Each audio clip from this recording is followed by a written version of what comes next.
fishing, it's in my soul.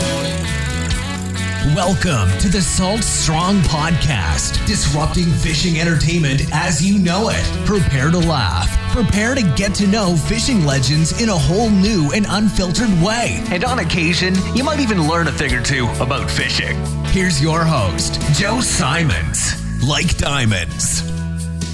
What's up, Salt Strong Nation? Joe Simons, like diamonds. We are back again. Got my boy Justin, got my boy Wyatt, and we're talking about live bait, the best types of live bait, and where to find them. And this is going to be helpful regardless if you're a live bait angler or even an artificial lure angler, because still, if you know where the best bait is and when it's running, and if you know the fish are feeding on it, you can match the hatch. So this is going to be beneficial for anyone who loves catching redfish and speckled trout, snook, flounder, et cetera. And this is really these baits, live baits that we're talking about today are going to be the ones that we find from Texas to Florida up to North Carolina, Virginia, and obviously all those other states in between.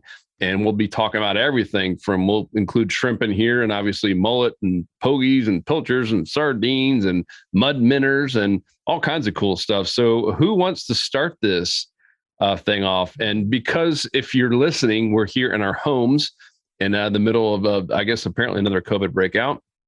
And so we're not on the water this week doing these podcasts. And so we're going to have to use lures that look like some of these live baits, at least to give you a better idea of what they look like. Because there is some confusion. Some of these little small, baits kind of look similar, both above and below the water. So who wants to kick it off?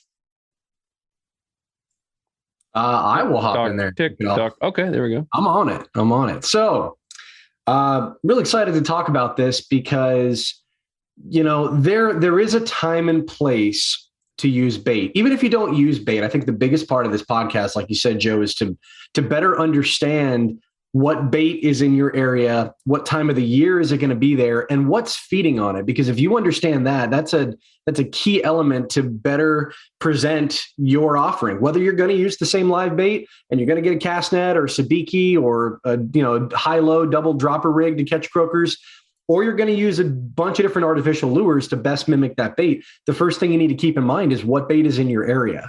And we see that question roll through a lot. Before I got a kayak, I was land-based. I did Sebastian Inlet. I did, Nassau Sound up in Jacksonville. I fished Navarre Pier out in the Panhandle, a bunch of different places. And yes, to maximize my efforts, there were times that having bait, like fresh live bait, was key to getting a bite. And then there were some times, like in Sanibel Pier down in Southwest Florida, when I couldn't buy a bite on live bait and I was using certain artificials and getting reaction responses from fish where artificials outperformed. So it really varies. But the biggest thing that I had to keep in mind is what were these fish feeding on? Because that's what I need to be presenting to them. So I think I kind of just want to lead into it and talk about, like we had off the call, just a quick powwow of all the different types of baits. Inshore, the ones that people are most familiar with, obviously, is shrimp. Okay, shrimp is everywhere, from Texas all the way up through, I think, even just shy of Virginia.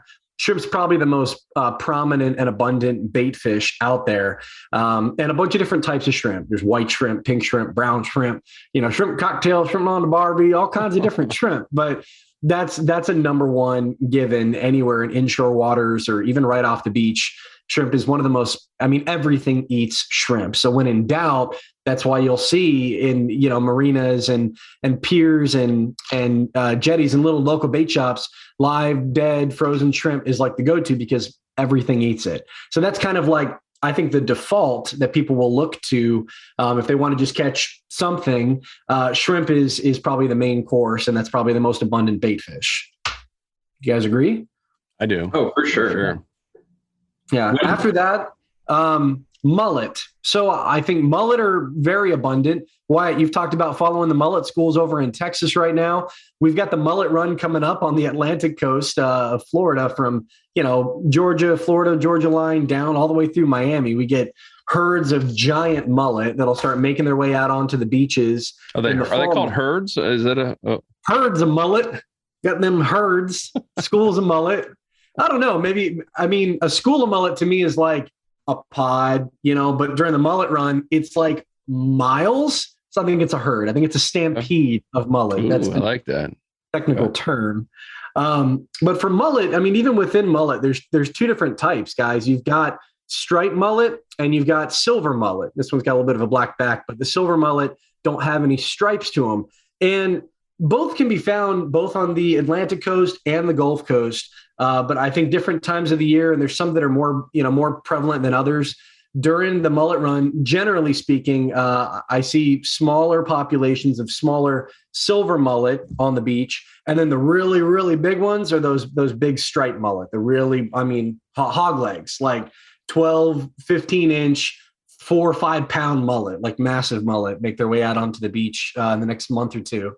But mullets, redfish, big trout, snook on both, Atlantic and Gulf Coast. Key in on mullet, they're really, I guess, a high protein diet, pretty fatty. They're a much bigger bait fish. They have, sizes from fresh hatched, 2-3 inches all the way up to, like I said, monster mullet that the big tarpon and snook will feed on the Atlantic coast. But aside from shrimp and mullet being the two most popular, from there, I think it changes. And it really depends on whether the area that you're in has seagrass or oysters or muddy bottom. Because, we found out mud minnows, right? And Wyatt, I want you to chime in on this one because mud minnows are probably a pretty common or popular bait fish along the Carolina coast and Jacksonville, northeast part of Florida. But there's certain areas where mud minnows aren't as common. I don't see them as often in Southwest Florida, for example, like areas where it's super, super crystal clear. There's a lot of grass and open grass flats. It's not as common of a bait fish, but where do you tend to find it? Where do you think mud minnows are more prevalent, or where would you normally find them? So mud minnows, you see them a lot in the coastal marsh type of environments. I don't generally see them on grass flats. I don't see them in open bay systems. It's more in those areas where you got lots of spartina grass. You've got those really winding creeks where it's very tidal focused. I don't know exactly why that environment is conducive for mud minnows, but it seems like from like Jacksonville, Florida, up through, probably all the way up to Virginia, mud minnows are such a heavily used. I know even in Maryland, I used them when I was a kid fishing off docks. Mud minnows are a really, really good bait for the East Coast marsh environments. I do see them used in Louisiana as well. Apparently, they're a pretty good bait up that way. But again, that's another marsh environment. So it seems that the areas where there's big tidal flats, they're mud mostly. There's not sand and grass. It seems like mud minnows are going to be thriving in those environments, and that just becomes a primary forage for redfish, trout, flounder, all those species that we're after. Cool. What next? And we're not doing these in order, or are we, in terms of what you think is the best? I don't know if you can necessarily say that there is a best live bait. It's going to change throughout the year. It's going to change with what the fish are dialed in on. I would say that Justin probably ranked them in terms of what's going to work most. Shrimp and mullet shrimp is definitely number one. We've seen this, Texas Parks and Wildlife just did a study on what's the most commonly used live bait with success. It's shrimp. And I know that FWC's probably got a similar study out there. So if we can say that there's one best for numbers, shrimp by far. Now that can change when you're looking at the quality of fish that you're catching. You might not catch as many, but you might get bigger ones. Mullet obviously is good as well. But I think to Justin's point, it's going to then change based on where you live regionally, what's available to you, then what hatches, different seasons, things like that. But really the two main categories, are your bait fishes and your crustaceans. And I would say most of the year, the primary bait to get onto a lot of big fish is going to be a bait fish. Now that can change in the winter time when you start to see less bait fish present. And we'll talk about, those different presentations, but I would say most of what we're going to talk about today is bait fish. And outside of mullet, you've got tons of different names for all the stuff we're going to talk about. Croakers, pogies, menhaden, the same thing. And then, as you go into Florida, you got the threadfin and pilchards that are some available some places, others not. I mean, it really just changes regionally. That's where you leave the shrimp and the mullet, then you start getting into regional specific stuff like the mud minnows. Don't forget the pinfish too. Yeah, because Peter Deeks did that course with us, live bait mastery. This was before he did the underwater bait forensics. And, he gets real on that first course, or both courses, but the first one about here's what I would use to catch like state record or world record, which he's got like 8 world records now off his boat. And for him, like croaker is kind of like one of those but they're tough to find, right? And they get really expensive if you have to buy them. And a lot of times you do because they're tough to catch in quantities. And I remember one time he had some left over. We were fishing in Jupiter Inlet, caught some monster snook using croakers. And there's some other captains there and like, man, yeah, I'll pay $9 a croaker. $9. That gets really expensive when you buy a dozen, like real fast. But there's certain areas, when you have a certain type of like a monster bull red or a monster, like we're talking 44-inch snook. They're smart and they'll sit there and ignore everything. And it's like something about the croaker. I don't know if it's the sound or what, but they just cannot resist it. So it's really intriguing, these different types of baits for different scenarios. You said it, man. Like you were just going for the jugular right off the bat and said, well, what's the best? And like, Wyatt's right. It is regional, but that's the $1 million question, right? Is when you go somewhere, wherever you're fishing, from a pier, off the beach or the local dock, you want to know what's the secret, what's the bait. And like I've asked myself many a times, and throughout the year, like for Sebastian Inlet, Brevard County, croakers are money. And croakers have different vernacular based on where you're located. Some people call them spots, right? Like I think even parts of north of North Carolina, they call them spots, and they're not as popular of a bait fish because they can get really big. You can get Virginia croaker or kingfish, and they get so big that as a live bait offering, they're not as awesome. Maybe cut bait for a big redfish that could still work. But yeah, like that's the secret everybody wants to know is for your area specifically, what is the secret bait fish? What is the best one to have and use? And it's hard to answer indefinitely everywhere. In those bait shops, $9 a croaker is insane. I've seen $2 to $3, and that's one of the reasons why we made some videos talking about dropper loops and dropper rigs to catch your own bait, because man, that is really expensive. Supply and demand, baby. Supply and demand. For real. Yeah. Gosh, that's a hard pill to swallow. I've had times offshore down in Southeast Florida where goggle eyes are like over $100 a dozen. So I mean, you do the math. That's up there, especially in sailfish season. They just get astronomically priced, $150 a dozen for like the primo wintertime bait. And a lot of it has to do, supply and demand, how difficult it is to get this bait fish and keep them alive. Because, a 6 or 8 inch croaker is somewhat difficult to get, but a goggle eye, it's got to go out at night for, because you can't really get them during the day. Yeah, that'll bring you a hefty premium, I'm sure. But for inshore fishing, the good thing is that I think that the majority of the bait fish that will work well for a variety of size, even big trout, snook, redfish, mullet, pinfish, croakers, I think are big-bodied bait fish. And they're going to be a high protein diet for these bigger fish. I think that's probably what they're going to key in on most. For our local waters here in the Gulf, I mean, I'd say from that Apalachicola corner all the way down through the Everglades and Flamingo. Would you agree that one of the predominant bait fish that everybody's going to want to use or fish with, and it has a bunch of different names, is a pilchard, right? Like a pilchard, or we just say white bait, to generalize all the different types of bait fish. But, pilchard, scaled sardine, even threadfin are kind of in that category too. They're actually a different species than a scaled sardine, but they can be the same size and look really, really similar. That's probably the most abundant bait forage that guys will go out and cast net tons and tons and tons of pilchards and threadfins to use live or to chum with. I'd say that's pretty common. Other than cast netting, if someone wanted to get a couple of pilchards and use them off a pier, what would be the best way to go about it? A sabiki, right? Mm-hmm. Yep. Probably. Sabiki on a channel marker. That's what we did growing up. It's fun for kids. Yeah, it's funny. We don't have many pilchards here in Texas. It seems like it's more of just a regional thing down in your neck of the woods, Justin. Yeah. Yeah. And that's the important part is, for bait fish profiles and for the different types of lures, like what we're talking about, lures that work anywhere. When we designed the Slam Shady Body and now the Gold Digger and the Fred and the Bomber, we're trying to take into consideration all of these different bait fish bodies and actions so that regardless of what specific bait fish is in your region, you have a lure that's going to best represent the bait fish that is there.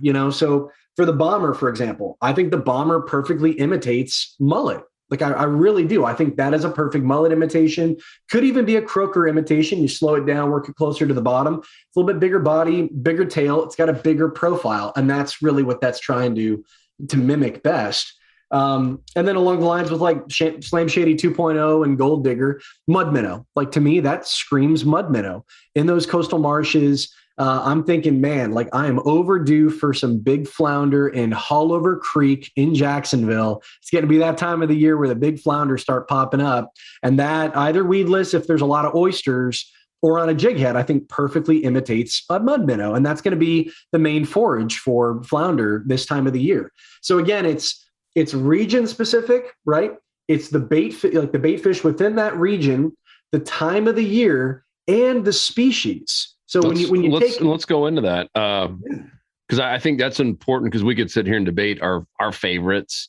Yeah. Let's talk about that in terms of best time of year to catch. Let's just use maybe the top 4 or 5. So best time of year and where to find them, right? Because if you just know those two things, you have a massive advantage. So best time of year for each of shrimp, mullet. We want to throw pinfish in there, just croakers. And then where to find them? Are they schooling? Are they sitting on a certain piece of structure? All right, let's start at winter. Start beginning of the year, say January, guys. Wintertime for me, jumbo shrimp, big old honking monster shrimp. Like that's going to be my go-to. Again, Wyatt said in the wintertime, a lot of these bait fish we're talking about they're just not as present. They're just not out on the flats. They might be moved off the beach or just in deeper waters around passes, and they're not super common. So I'm going to be a shrimp profile all day, every day during the wintertime. If I do throw a bait fish profile, it'll be something small, like something that's going to imitate a really small pilchard or mullet, regardless of the bait species. I think winter, crustacean. That's been my go-to. What do you think, Wyatt?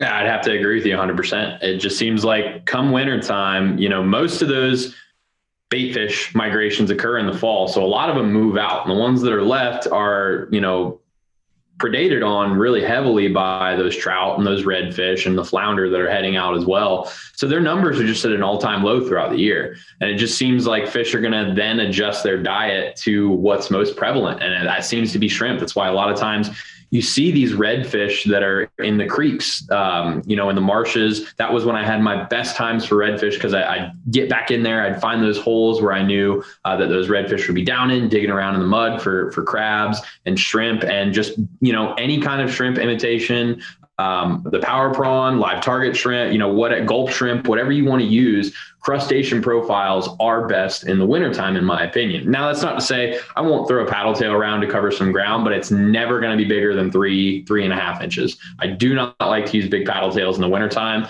If I'm having a hard time finding out where fish are, then I will switch to the paddle tail because shrimp and, crustacean profiles typically are a little bit slower presentation. If you're using live bait at all, you do kind of got to know where you need to go. But I would say yes, for sure. Wintertime crustacean profiles are king.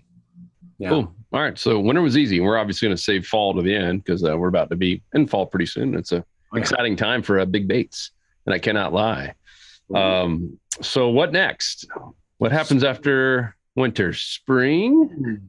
I think so. I think it's spring. There's got to be like an elementary song that we would sing to remember all the seasons, right? I'm trying to remember it in my head and I can't. Spring is, I think, the most challenging time to figure out when to use bait because it's that transition period we have kind of a transition period in fall, but when fall comes, the bait's at its biggest. So like a big profile, there's actually a lot of bait options in fall, but in spring, the bait will show up, but they're still pretty small, 2 to maybe 4 inches max. Pilchards, threadfin, little mullet, little pinfish. I think pinfish is probably my go-to in the spring. I would say that'd be my initial go-to.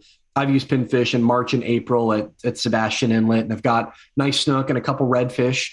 That tends to be the first bait fish that I see start showing back up as the water temperatures warm. And I found pinfish at docks, and with areas with a lot of barnacles, where there isn't seagrass too. So even though I would prefer to find pinfish and use pinfish imitations where there is a lot of seagrass, there's still in areas where there's oysters and there's barnacles and dock pilings and bridges. You'll still find pinfish as well, of different size. But in general, I think in the springtime, the bait's pretty small. So if you're going to imitate whatever forage is available, Slam Shady 2.0, that's the go-to for me in spring to imitate, pinfish, little pilchard, little threadfin, mud minnows still too. I think mud minnows are, still around.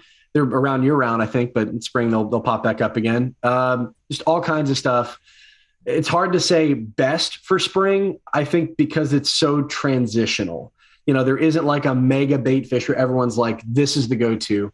For us in the Gulf, white bait in general, pilchard and threadfin is probably a good one. But I think pinfish should probably be more prevalent in more areas in the springtime, especially on the east coast of Florida.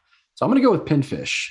Yep. All of those videos for blackout chum, we released it kind of late spring, early summer, but, we were testing it out the whole year. But spring is when we started pushing out some of these videos, teasing that we had a new chum coming out, and we were catching loads and loads and loads of pinfish on the flats. And these were big ones, they're decent sized pinfish as well. And so a little tip, if you don't like throwing a cast net, because not everyone does, but you want to catch some pinfish, which are just absolutely awesome baits even dropping down for big grouper or snapper to big snook and redfish. You can catch some really big fish with pinfish. The one trick that we used to do is take little pieces of gulp. Maybe you have an old gulp shrimp or an old bag of gulp jerk shads, and you cut out, and Luke has a video of this, we'll make sure to put it in the show notes, but just put that on a small little gold hook, like a little sabiki hook. And we would sit there and just one after another, you get 3 people doing that on the boat, and you can fill up the live well super fast, especially if you have some chum to chum up the area. And I think that one video, do you guys remember that? Luke caught, I think it was 10 pinfish in a row, just keeps dropping it back in on one little piece of gulp on the end of this little hook. Just pop, pop, pop, pop. It works really, really well for those of you who don't want to throw a net or don't want to. The water's still a little bit cold too, depending on what time of spring we're talking about here. And it's not always fun to throw a net. I did it with gulp in the beginning, and then as I tried fish bites as my next one, and that's what I've gone to using. I like gulp. It doesn't have a reinforced mesh inside of it. So sometimes you can go and get 10 pinfish on a little, Aberdeen gold hook. And then sometimes you just get one and they knock it off the hook because there's nothing that's reinforcing it and keeping it on there. Fish bites, as it breaks down, it gets real mushy and gummy, and it's like this goo that sticks to the hook. So which one do you like to use for that? I like sand flea. I don't know why. I'm weird. I don't think color matters. I'll use an orange, the sand flea's kind of like a whitish orange color. But shrimp, if everything eats shrimp, a pink or like a white shrimp, like a pinkish, I think would probably stand out pretty well. It would just stick out. It's kind of like that neon color. I think shrimp's probably the most universal. For me, when I'm going for croaker, I'll use like clam and sand flea are probably my two, because most of the croaker is going to be right off the beach, which we're going to get into in summertime. That's kind of leading into my next bait. But yeah, I'd say in short, shrimp's probably the most, universal to catch a variety of bait fish, but for certain pinfish. Cool. Do you guys ever do your own shrimping? Ooh, I have once. I'm not a pro at it. there are certain times of the year, it is shrimp in a barrel. Like everywhere you look, they're running at night. But I'm not a hardcore shrimper. If I do, I'm going to get one to like put it back out on a hook and put it right back on for a big red. That's what I'm going to do. Interesting. I want to stay on spring before we move on to the next season. So interesting to hear that pinfish is your choice. I would say here it's shad. And that's not necessarily going to be that you're putting shad on a hook, because these shad are, the size of a quarter, they're max 2 inches in length. It's not something you can put out on a hook. Yes, you can put small pinfish out on a hook, but shad, definitely where I'm at, are the primary forage. We get big waves of them that move through. So you'll see fish and sometimes you'll have weeks where 1 week they're on shad, 1 week they're on the shrimp that are now migrating out to the Gulf. So there's big shrimp migrations that occur. So spring, like you said, is very tough to figure out what fish are dialing in on. I would say we don't have the bait variety that you guys do here in Texas that y'all have in Florida.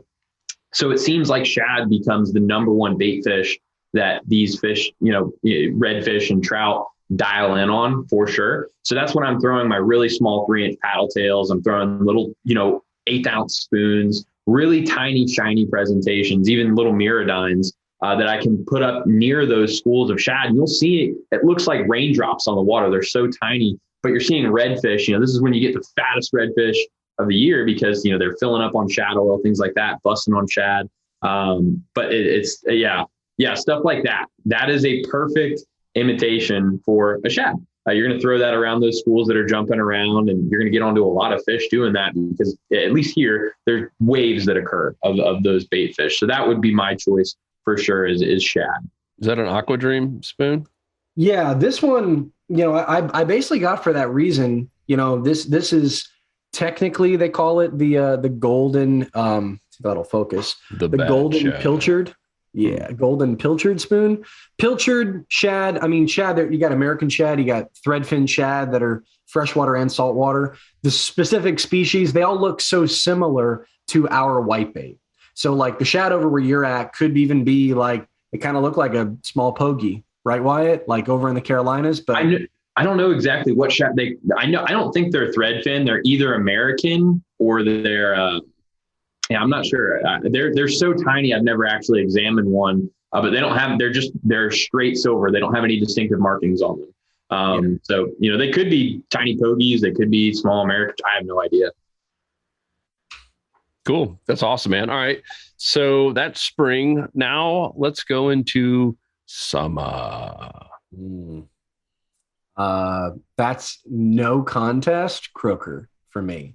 East and west coast of Florida, at least. Croakers pile up on the beach on the East Coast. And a lot of guys catch croaker some people that are surf fishing will catch croaker to take home and eat.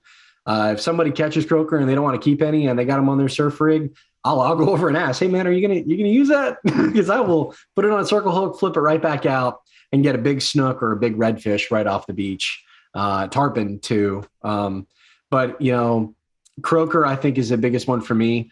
There aren't as many croakers over in the Gulf of Florida, but Wyatt, I think there's definitely croakers in Texas as being, would you say, the go-to monster trout, like Mondo Gator trout bait is a big croaker, right? 100%. 100%. It's literally like once summertime rolls around, it is called croaker season. You see, guides going to the bait shops. These bait shops are sold out before the sun even comes up because all the guides are buying up croaker. They're a phenomenal bait to catch big trout with. But I've also seen them work well for snook. I've seen them work well for redfish. Medium-sized bait fish, it seems like, are the go-to in the summertime. Now, there's a distinction when we say mullet. I will say there's a distinction between your hog leg or your pony mullet that are 9, 10 inches, 12 inches long, and your finger mullet that are just a couple inches long. For me, I don't personally use croaker because the way that you catch trout with croaker most times ends up the trout goes in the box, and I like releasing them. So I would say I would prefer to use artificial, so I don't get a chance to use the croakers, but they're definitely the number one choice Finger mullet is also another big thing around here. If you can't get croakers, finger mullet work just as well. Just those, small, medium bait fish presentations, bigger than what we were talking about in spring, but we've not reached, really large bait fish profiles yet. Cool. And then obviously we've talked about it a lot the last couple of months. In the summer, you get this, we'll just call it white bait in general, on the flats, around bridges, even some of those channel markers as you get closer, to the beach and the inlets and passes. And great. I mean, just a great, and that's what most of the captains, here on really in the state of Florida are using, especially in the Gulf side. Most of them, have a blacked out live well in the morning, just because of what you guys said. I think they would all agree, man, I'd love to have 100 croakers. It can just get really expensive and or time consuming to catch that many, which is, why at some point I guess it was 2 years. Yeah, it was 2 years ago. They were going for $7 to $9 a pop, which is just like, ugh.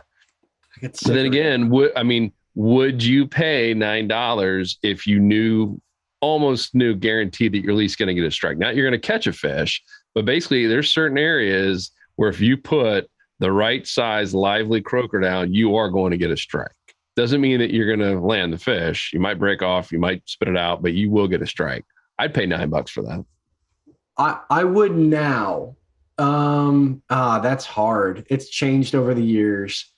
Now that I've figured out how to catch them, time is a commodity and time has its own value, but I am not above, when I go fish for goggle eyes too, and other expensive bait fish, I'm never above getting on the water at 2 or 3 in the morning to catch 24 baits to use for 6-8 hours during daylight. I've done it for croakers too. I've gone out at 4 in the morning and got 18 or 24 croakers.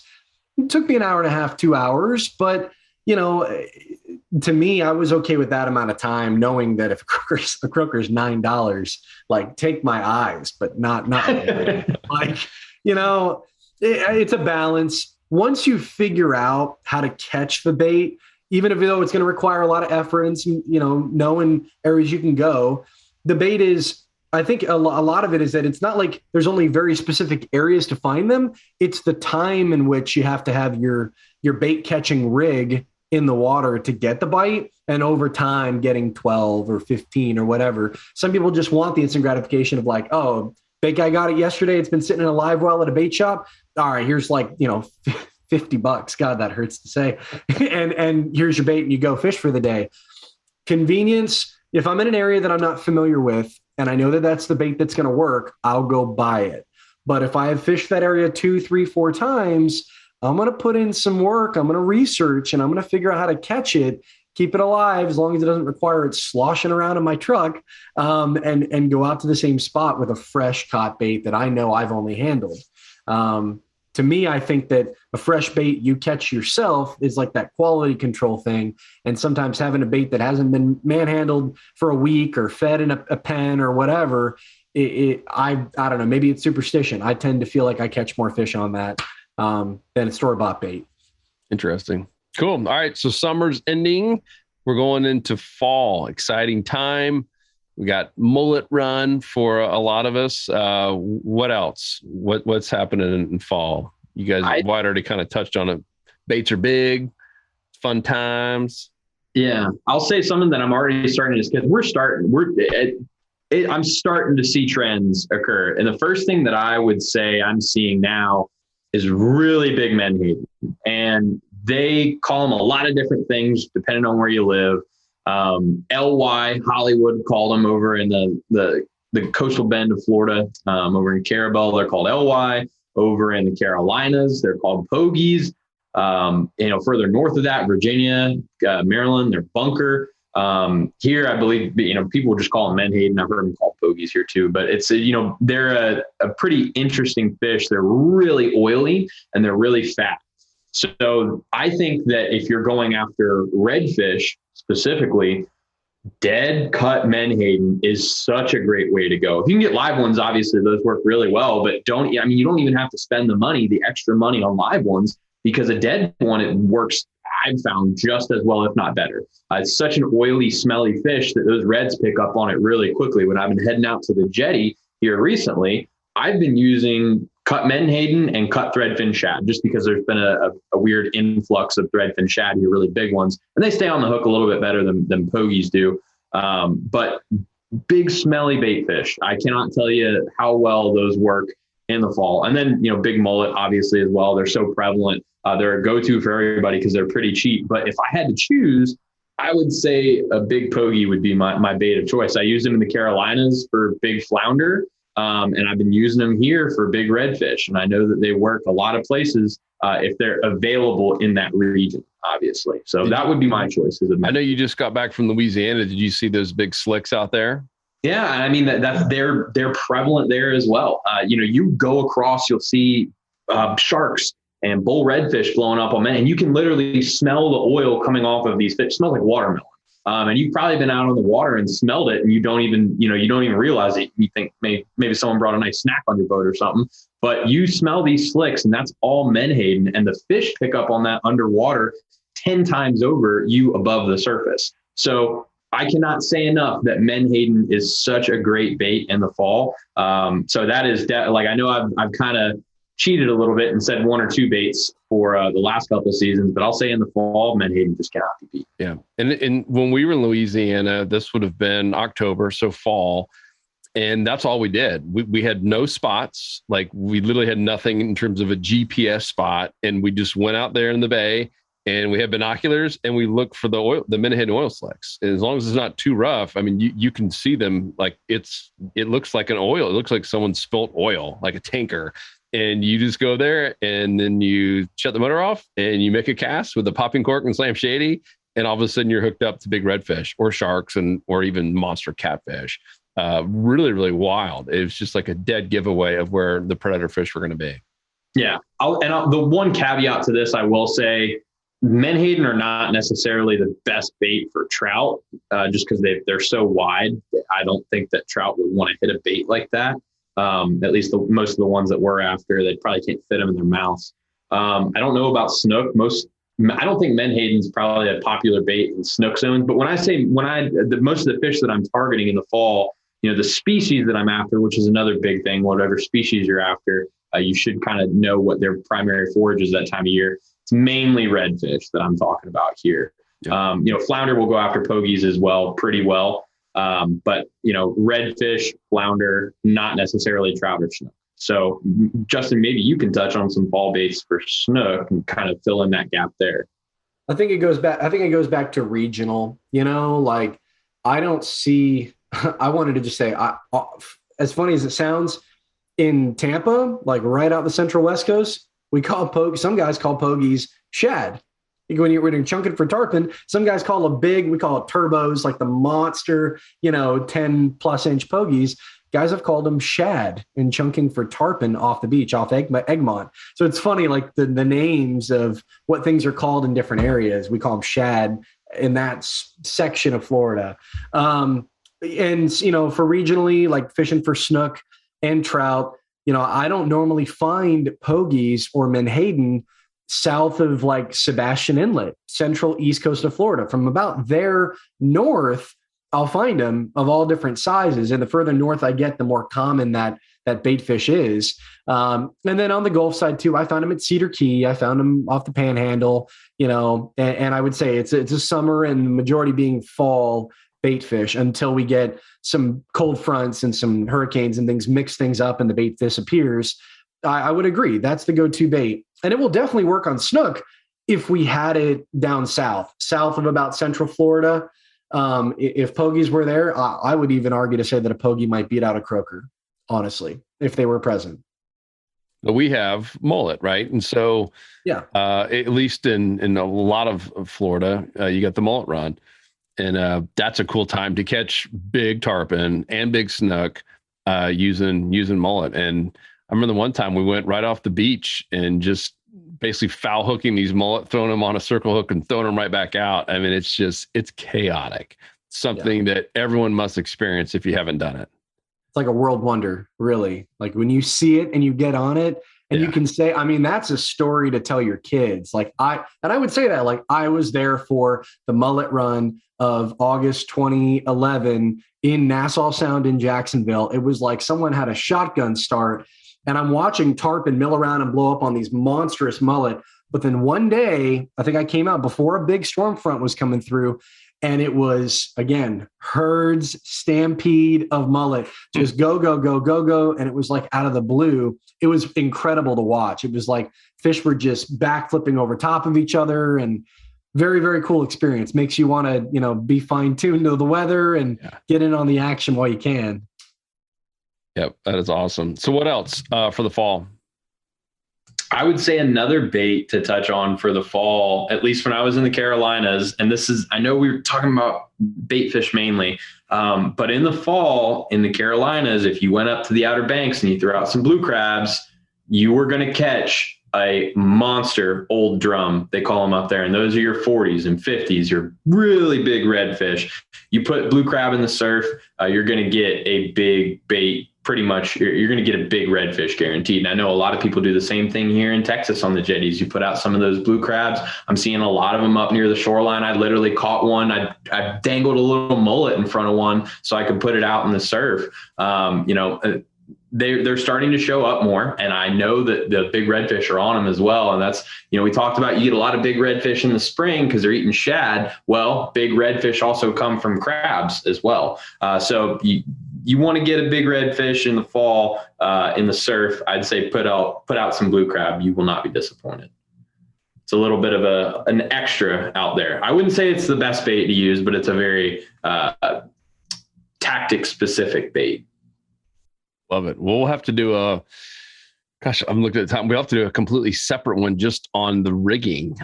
Or if you're really wise, you will just go invest in Captain Peter Deek's live bait mastery and underwater bait forensics. I mean, those two combined, oh my gosh. So the underwater bait forensics is how to rig every one of these live baits that we've talked about, and then some based on the scenario, current, no current, different types of structure.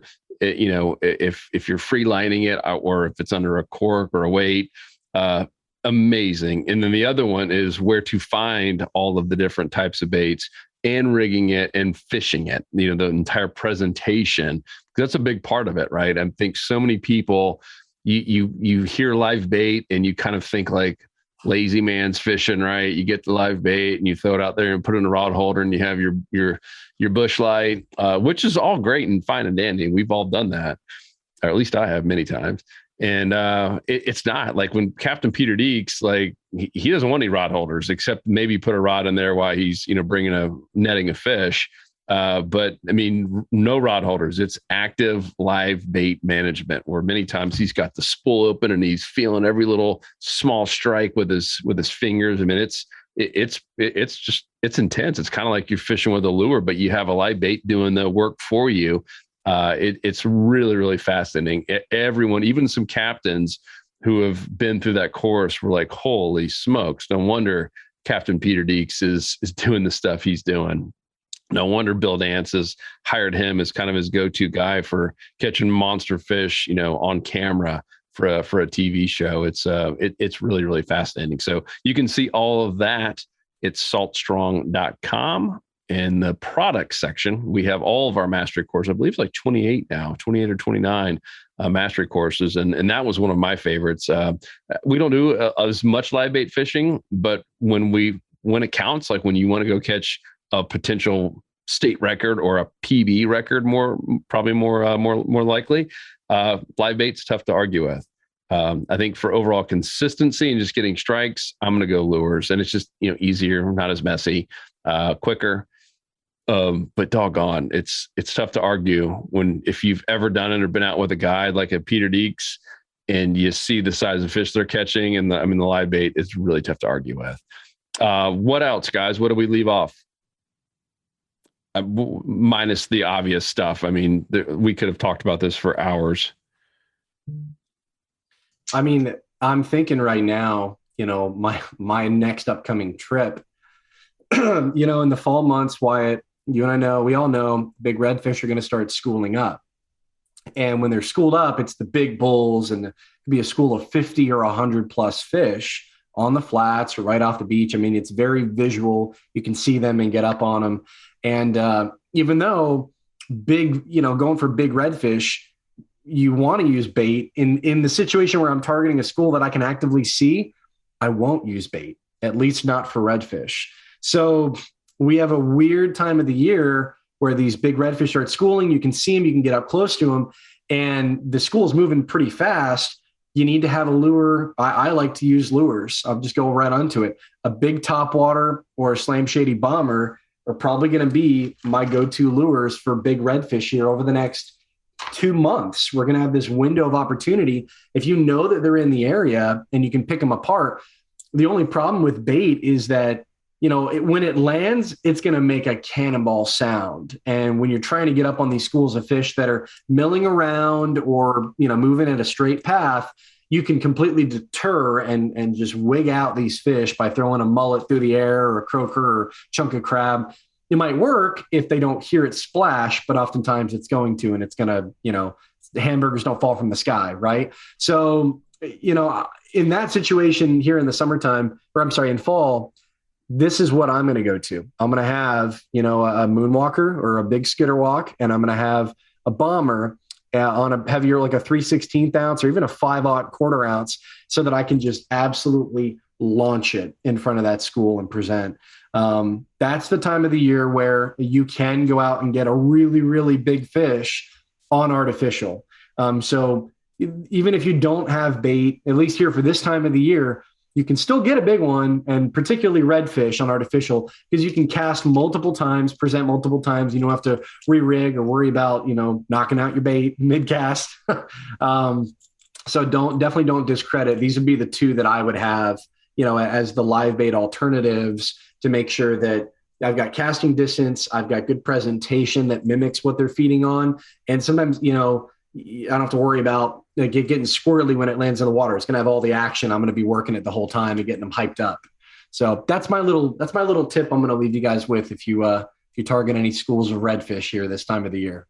Yeah. I would have to agree. It's interesting that we're doing this live bait podcast as two anglers, and Joe, 3 anglers really, that, we know a lot about live bait because it factors into how we present our artificial lures and which artificial lures we use. Even if you're not a live bait angler, or if you are and you want to start catching more fish, I'd say definitely consider those, artificial lures. And it's funny, the ones that Justin just held up are the 2 that I used yesterday when tournament fishing. I caught a bunch of overslot redfish. You can see the moonwalker hanging out of that one's mouth. But, as soon as the sun came up past my hand, like we talked about, I started using the bomber. So and that's because we're starting to get into that larger bait. We talked about how it changes seasonally, and your lures should change seasonally as well with what's in, what those fish are dialed in on. So I hope you guys remember all the stuff we've talked about today in terms of what happens to be the primary forage for that time of year. And that is really what's going to factor into what you can use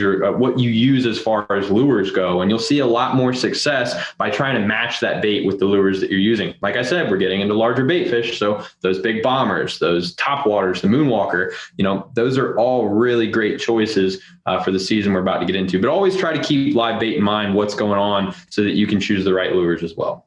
Yep. Super helpful. And guys, all of the lures and even live bait hooks, but everything we talked about today is over at fishstrong.com. Go pick up yours. Of course, if you're an insider member, 20% off everything there in the store. Got some new things coming here for the fall and winter. Everything's just doggone still taking so long. I know we're all sick and tired of hearing the COVID excuse, but it's still here. And it's not just, people getting sick. It's just supply chain issues, and everything has just been taking so long. It is absolutely brutal, but there's, it's getting somewhat better. It's not as bad as it was at its worst. And we are getting stuff in every week. We got deliveries coming in. So keep staying on fishstrong.com. And of course, we have notifications set up for all of the products where it'll automatically notify you. And I would go text if you want to be as quick, as we've had some people, oh yeah, I'm on there, I should be fine. Some of these things go in an hour, or less. So I would get on text and let us text you as soon as that product comes in, and then boom, it'll have a link and you can go right there and buy yours and claim yours. So appreciate all of you so much. You mean the world to us, especially you insiders. If you're not a member, come join us. It's over at saltstrong.com. It is the only club guaranteed to help you catch more fish and save money on all of your tackle. So come join us and the other 25,000 members at saltstrong.com. Wyatt and Justin, thank you guys. This was a fun one. And I'm sure we'll have many more conversations. If we missed something, which I know we did, and this, we could have probably taken 15 different tangents into 30-minute conversations. There's so much to talk about with live bait. Leave us a comment. If you have questions on certain things you'd like to see, leave us a comment. And that's all at saltstrong.com. In the fishing tips section, you'll see this podcast along with links to anything that we mentioned, like pulling up tons of pinfish with gulp. We'll have to do one with fish bites too. It seems like it could be its own little tip. Jot that one down on your little pad of paper there, Bob. All right, guys, we out of here. Peace. 'Cause fishing, it's in my soul. It was